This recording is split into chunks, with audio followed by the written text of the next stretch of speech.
ಇವತ್ತು ಗಾನ ಸಿಂಚನ ವೇದಿಕೆಗೆ ವಿದಾಯವನ್ನು ಹೇಳ್ತಾ ಇರೋರು ಕುಣಿಗಲ್ ರಾಮಚಂದ್ರರವರು.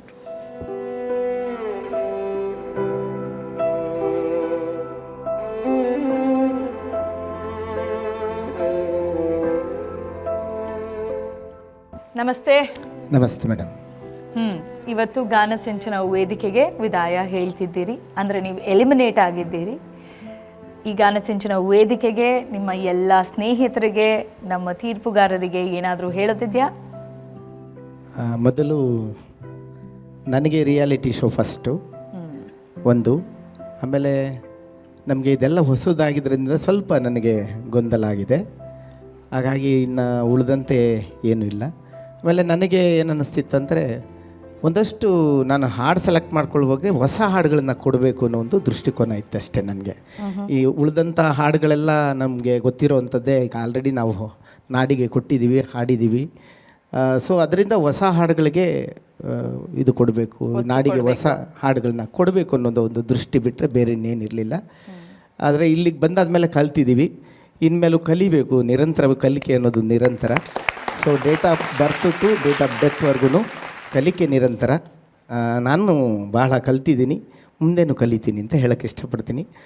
ಎಲ್ಲ ಜಡ್ಜಸ್ಗೂ ನಾನು ಅಭಿನಂದನೆಗಳ ಸಲ್ಲಿಸ್ತೀನಿ. ಎಲ್ಲರೂ ಕೂಡ ತಿದ್ದಿ ತೀಡಿ ತಾವು ಮುನ್ನಡೆಸ್ತಾ ಇದ್ದೀರಾ, ಹಾಗಾಗಿ ವಿಶೇಷವಾಗಿ ನಿಮಗೆ ಅಭಿನಂದನೆಗಳು. ಹಾಗೆ ನನಗೆ ನಿಜವಾಗಲೂ ತೆರೆಮರೆಯಲ್ಲಿದ್ದಂಥ ಕಲಾವಿದನನ್ನು ಈ ನಾಡಿಗೆ ಪ್ರಪ್ರಥಮ ಬಾರಿಗೆ ಯಾವುದಾದ್ರೂ ಒಂದು ಚಾನಲ್ಲು ನಮ್ಮನ್ನು ಪರಿಚಯಿಸಿದೆ ಅಂದರೆ ಅದು ಡಿ ಡಿ ಚಂದನ ಮಾತ್ರ. ಹಾಗಾಗಿ ನಾನು ವಿಶೇಷವಾಗಿ ಚಂದನ ಟಿ ವಿಗೆ ನಾನು ಅಭಿನಂದನೆಗಳ ಸಲ್ಲಿಸ್ತೀನಿ ಮೇಡಮ್.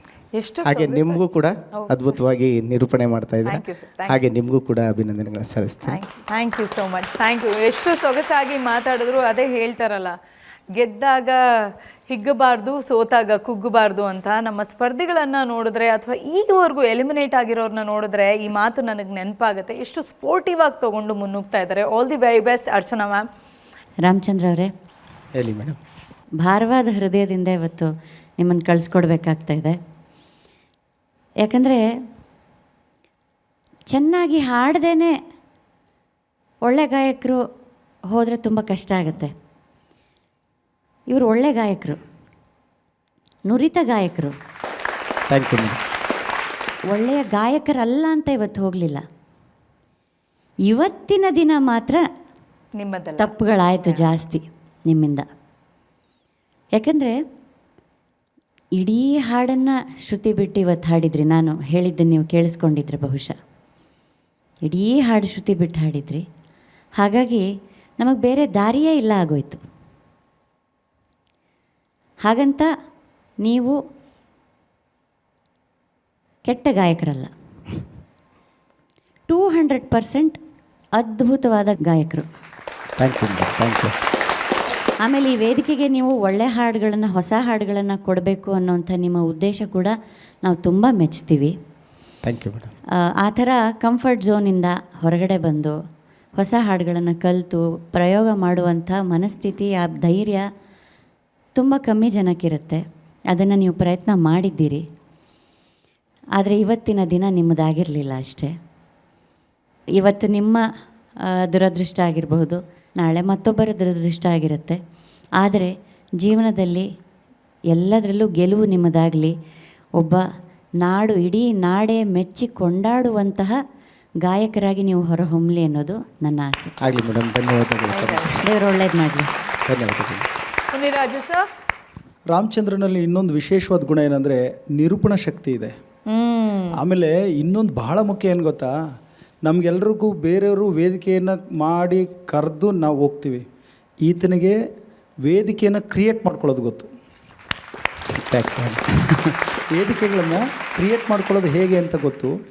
ಆಮೇಲೆ ಭಾಳ ಇಷ್ಟ ಆಗಿದ್ದು ವಿಷಯ ಏನಂದರೆ, ನಾನು ನಿಮ್ಮನ್ನು ಗಮನಿಸ್ತಾ ಬಂದಿರೋದು ಸಂಗ್ರಹ ಬಹಳ ಮುಖ್ಯ. ಜನಪದರಲ್ಲಿ ವಿಶೇಷವಾದ ಹಾಡುಗಳನ್ನು ಸಂಗ್ರಹ ಮಾಡಿ, ಜನಪದ ಅಂದರೆ ಒಂದು 10 ಹಾಡು 20 ಹಾಡು ಅನ್ನೋ ಒಂದು ಕಾಲದಲ್ಲಿ ಇಲ್ಲ, ಇದಿದೆ ಈ ಥರದ್ದಿದೆ ಜನಪದ ಅಂತ ಮಕ್ಕಳಿಗೆ ಶಾಲೆಗಳಿಗೆ ಹೋಗಿ ಹಾಡುಗಳನ್ನು ಕಲಿಸ್ಕೊಡೋವಂಥದ್ದು, ಅದೆಲ್ಲ ನೀವು ಮಾಡ್ತಿರೋಂಥ ಜನಪದ ಸೇವೆ.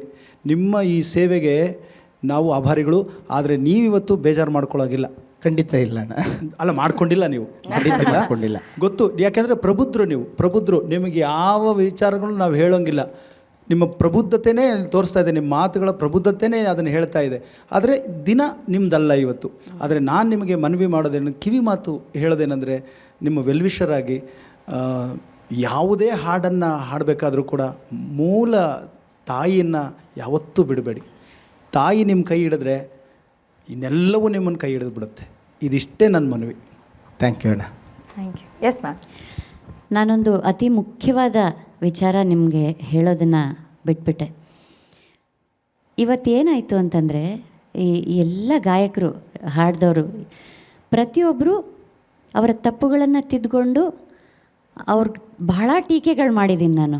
ನೀವು ಇಲ್ಲಿ ಇದು ಮಾಡಿದ್ರಿ, ಅಲ್ಲಿ ತಪ್ಪು ಮಾಡಿದ್ರಿ, ಇಲ್ಲಿ ತಪ್ಪು ಮಾಡಿದ್ರಿ, ಅದನ್ನು ಸರಿ ಮಾಡ್ಕೊಳ್ಳಿ, ಇದನ್ನು ಸರಿ ಮಾಡ್ಕೊಳ್ಳಿ ಅಂತ ತುಂಬ ಎಲ್ಲ ಹೇಳ್ತಾ ಇದ್ದೆ. ಅವರೆಲ್ಲ ಅದನ್ನು ತಿದ್ಕೊಂಡು ಒಂದೊಂದೇ ಹೆಜ್ಜೆ ಮುಂದೆ ಹೋಗ್ತಾ ಇದ್ದಾರೆ. ನೀವು ಯಾಕೋ ಇವತ್ತು ಸ್ವಲ್ಪ ರಿವರ್ಸ್ ಗೇರಲ್ಲಿ ಹೋದ್ರಿ. ಅವರೆಲ್ಲ ಫಸ್ಟ್ ಗೇರ್ ಆಯಿತು, ಸೆಕೆಂಡ್ ಗೇರ್ಗೆ, 3ನೇ ಗೇರಲ್ಲಿದ್ದಾರೆ, ಕೆಲವರು 4th ಗೇರ್ಗೆ ಹೋಗಿದ್ದಾರೆ. ನೀವು ಇವತ್ತು ಯಾಕೋ ಸ್ವಲ್ಪ ರಿವರ್ಸ್ ಗೇರಲ್ಲಿ ಹೊಡೆದ್ರಿ. ಇದು ಎಲ್ಲರಿಗೂ ಎಚ್ಚರಿಕೆಯ ಗಂಟೆ. ಇದು ಒಂದು ತಪ್ಪಿನಿಂದ ಒಳ್ಳೆಯ ಗಾಯಕರು ನಮ್ಮನ್ನು ಬಿಟ್ಟು ಹೋಗೋ ಹಾಗೆ ಆಗಬಾರ್ದು. ಸೊ ತಪ್ಪುಗಳು ಮಾಡಬೇಡಿ. ಇವಾಗ ಕಾಂಪಿಟೇಷನ್ನು ಬೇರೆ ಲೆವೆಲಿಗೆ ಹೋಗಿದೆ. ಸೊ ಯಾರು ತಪ್ಪುಗಳನ್ನು ಆದಷ್ಟು ಮಾಡದೆ ಗಮನ ಇಟ್ಟು ಕಲಿತು ಹಾಡಿ, ಆಯಿತಾ? ಗಾಡ್ ಬ್ಲೆಸ್ ಯು ರಾಮಚಂದ್ರ ಅವರೇ. Thank you ma'am. ವೇಮುದ್ರ ಸರ್. ರಾಮಚಂದ್ರ ಸರ್, ಒಳ್ಳೆ ಗಾಯಕ ನೀವು. ಅವ್ರ ಜೊತೆ ನಾನು ಸುಮಾರು ವೇದಿಕೆಗಳಲ್ಲಿ ಜೊತೆಯಲ್ಲಿ ಆಡಿದ್ದೀವಿ. ಓಕೆ. ನೂರಾರು ಗೀತೆಗಳು ಆಡ್ತಾರೆ ಅವರು, ಕುಣಿಸ್ತಾರೆ, ಒಳ್ಳೆ ಕಂಠ. ಮತ್ತು ಅವರ ಬತ್ತಳಿಕೆಯಲ್ಲಿ ಬೇಕಾದಷ್ಟು ಹಾಡುಗಳಿದ್ವು.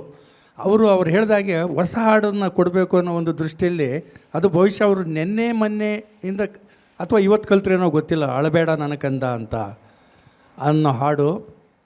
ಅದು ತೊಗೊಂಡು ಹಿಂಗಾಯ್ತೇನೋ ಗೊತ್ತಿಲ್ಲ, ಅದು ಸ್ವಲ್ಪ ತಾಳಕ್ಕೆ ಬರಲಿಲ್ಲ ಅನ್ನೋದು ಒಂದು ಬಿಟ್ಟರೆ, ನಿಮ್ಮಲ್ಲಿ ಸಂಘಟನಾ ಶಕ್ತಿ ಇದೆ. ಒಳ್ಳೊಳ್ಳೆ ವೇದಿಕೆಗಳನ್ನ ಮುನ್ರಾಜ್ ಅವರು ಹೇಳ್ದಂಗೆ ರೂಪಿಸ್ತಾರೆ. ನೂರಾರು ವೇದಿಕೆಗಳಲ್ಲಿ ಕಾರ್ಯಕ್ರಮ ಕೊಟ್ಟಿದ್ದಾರೆ ಅವರು. ಹಾಗಾಗಿ ನೀವೇನು ಬೇಜಾರು ಮಾಡ್ಕೊಳ್ಳಲ್ಲ ಅನ್ನೋದು ನಮಗೆ ಗೊತ್ತು. ನಿರಂತರವಾಗಿ ಜೊತೆಯಲ್ಲೇ ಹಾಡೋಣ, ಮುಂದೆ ನಡ್ಕೊಂಡು ಹೋಗ್ತಾ ಇರುತ್ತೆ. ಅದ್ರ ಬಗ್ಗೆ ನೀವೇನು ಟೆನ್ಷನ್ ತೊಗೋಬೇಡಿ ನೀವು. ಗೊತ್ತಾಯ್ತಾ?